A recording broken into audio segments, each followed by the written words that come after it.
Around 11 a.m., slack-limbed and sighing on the toilet seat, eyes closed, Javed heard a rap on the bathroom door. He opened his eyes to the broken first flood of daylight. It was typical of the cook, these days Javed's only house help, to disturb his delicate morning routine. "Yes?" Javed said, his voice neutral, as if speaking across a glass door in an office. "A Godi madam is at the front door," the cook mumbled. As his fingers unclenched from the Muslim shower he was holding, Javed gulped back his sleeping breath. He'd gone to bed at 5 a.m.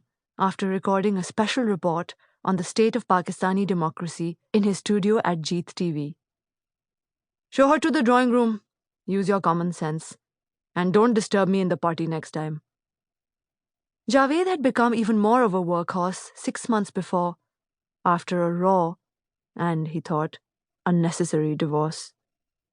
He peeled the nightshirt off his chest and let it fall to the floor. He looked in the mirror and breathed deliberately. Once, and twice, 3 times, 4 times. These days, a little meditation went a long bloody way. He brushed his teeth and walked back to his swampy bedroom. The bedsheets were soft with humidity. Javed threw on a clean kameez over his shalwar and sprayed isi miyake on his neck. As he walked into the drawing room, Javed smiled to buoy his own confidence.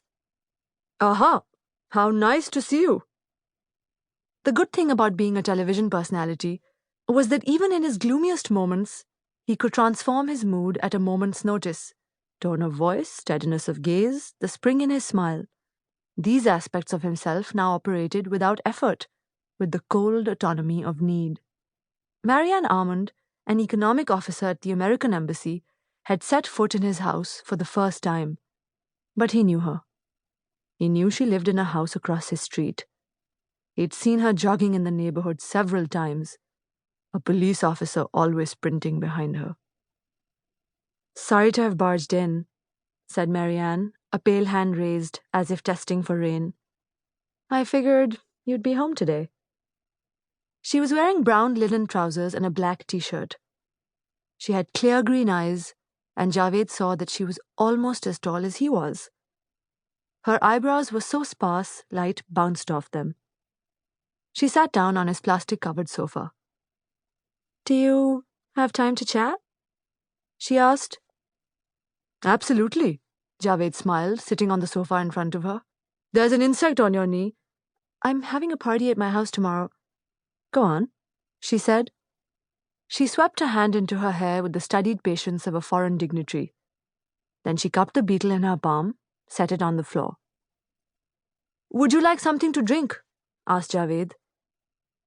"Oh, it appears your drinking pipes are leaking. My staff noticed the leak.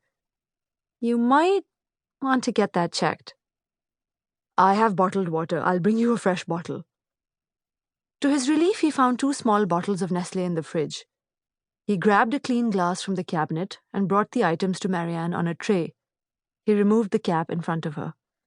"That's very kind of you," she said. She took a sip from the bottle and placed it between her feet. "That's very kind of you." People in Pakistan had stopped uttering statements such as, "That's very kind of you." No one said, "That's very kind of you," when you brought them water. The utterance reminded Javed of the photos he'd seen of Marianne at the launches of restaurants, boutiques, movie premieres, and inaugurations. In each photo, she had a "That's very kind of you" air about her. Eyes beaming with apology, face bashful with delight. That people invited her to cultivate proximity was obvious enough. Marianne Armand could always help in the facilitation of a visa. But they also jostled around her to inhale the sauce of her pristine foreignness, her teasing jokes, her voluminous brown hair that shone brassy in the Islamabad sun.